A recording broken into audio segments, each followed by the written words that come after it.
Liebe Leute, lasst euch sagen, die Uhr hat uns die Zeit geschlagen. Vor einem kurzen Moment war es präzise 7:30.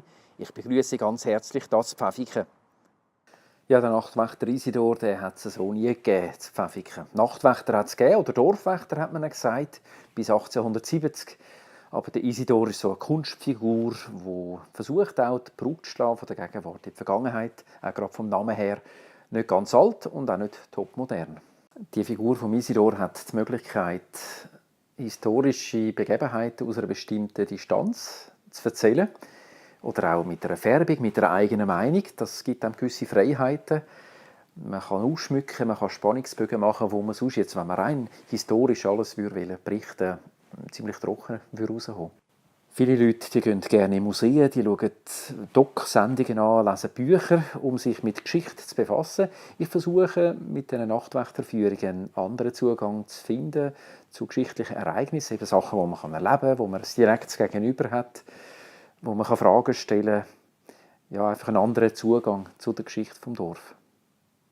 Ich muss mich nicht speziell in die Figur des Nachtwächter hineindenken. Es ist etwas, was ich seit vielen Jahren mache, auch andere Projekte sogar noch habe in dieser Rolle. Von dem her lege ich das Kostüm an, dann weiss ich, jetzt bin ich der Isidor und dann kann es losgehen. Der Isidor taucht 1930 beim Pfadiheim Pfäffiken auf, begrüßt die Leute mit dem Stundenruf und dann geht es alten Dorfbach entlang, wo man heute fast nicht mehr sieht, alles zugedeckt ist und den entdecken wir miteinander.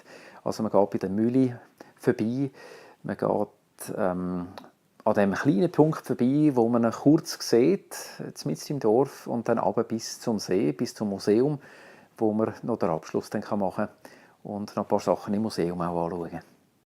Wenn ich meine Sachen anlege für eine Nachtwächterführung, dann schmunzelt die einen von der Familie, weil sie wissen, es ist wieder mal so weit.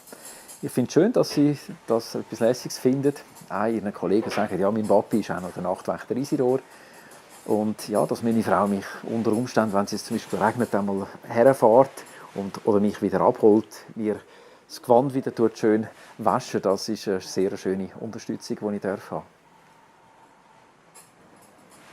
Es wacht all Nacht auf Haus, Tür und Tor der Nachtwächter Isidor.